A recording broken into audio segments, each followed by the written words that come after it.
We finally get the full Blue Lock, chapter 317. As the chapter starts, there's an announcement about Japan scoring the second goal against Nigeria, and with no choice, Nigeria needs to start their counterattack or else U20 Japan will push forward, leading directly to Nigeria's downfall. With 10 minutes left before the first quarter of the match ends, the battle begins with player number 9, Onazi, passing the ball to Kuso, who claimed he understood everything that had happened up to this point and concluded that the Blue Lock players are definitely the strongest team they have ever faced. And with no surprise, we all knew this would happen after the Blue Lock project unlocked the second phase, the Neo-Egoist League, where they played, faced, and proved themselves against the best players in the world alongside the new Generation 11 stars. However, Kuso already knew the main source of power for the team lies in 3 people, Isagi Yoichi, Karasu Tabito, and Oliver Aiku. These 3 analyze tactics with intelligence and logic, read danger on the field, and break through it while controlling the game. Not only that, even other players have their own specialties. Chigiri with his explosive speed, Bachira with his unfettered imagination, Rin as an unpredictable destructive genius,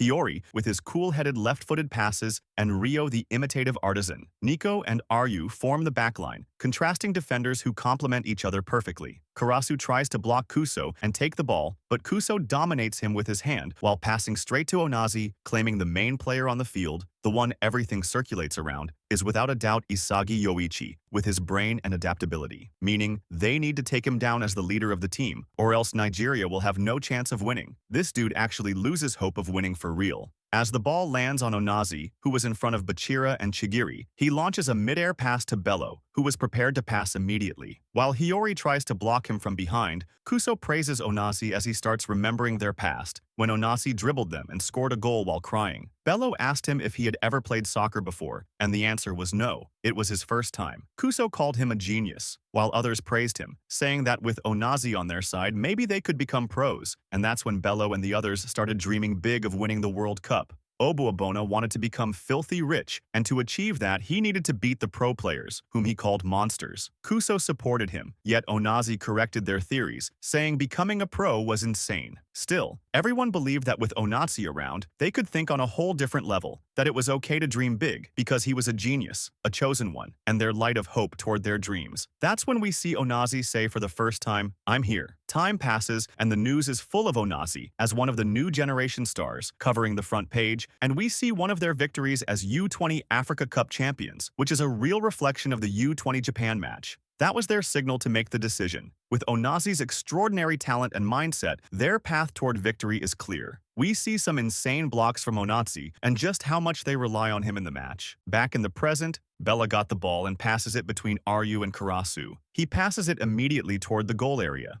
Kuso claims that the reason behind Onazi being the striker is because he can shoot the ball midair, meaning his shooting range is more than twice that of a normal player. We see Onazi about to shoot, saying he'll beat Isagi, preparing to fire before the ball lands, and we all know this shot is similar to Isagi's signature direct shot. Shooting midair has always led to insane goals in Blue Lock. However, we see Gagamaru, the GOAT as always, prepared to stop him. A flashback shows the mission Ego gave him. Ego made it clear that Gagamaru relied too much on prayer and ordered him to take things seriously, to build the body of a goalkeeper while experiencing special knock training. We see Gagamaru wearing baseball gloves as a Blue Lock machine shoots baseballs at high speed in all directions. Since baseballs are smaller and faster than soccer balls, it was the perfect training to sharpen his reactions. With that training, Gagamaru's coordination between body and eyes became 1.5 times faster.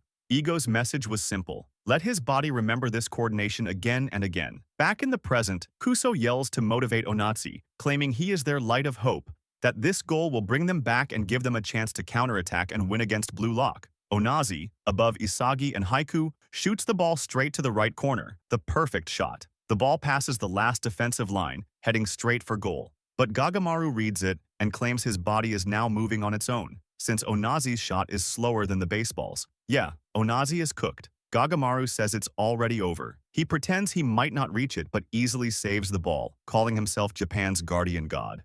Isagi smirks. The first half of the match ended with 2-0, a big lead for Japan.